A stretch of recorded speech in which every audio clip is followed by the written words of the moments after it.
G'day, in this Flags in 50 Seconds we're looking at the national flag of the Commonwealth of Australia. The national flag was first flown on the 3rd of September 1901 and comprises of the Union flag in the hoist corner to represent the history of the British settlement. Below is the Commonwealth or Federation star. It's 7 points representing the unity of the 6 states and the territories. There was, however, an issue with the size of the star in the official 1953 Flag Act, which describes the star being much larger than what we see today.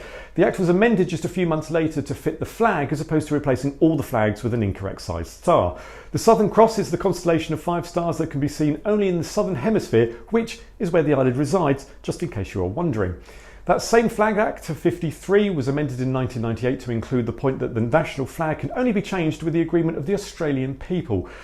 The not to be confused with the island's neighbour, national flag of Australia.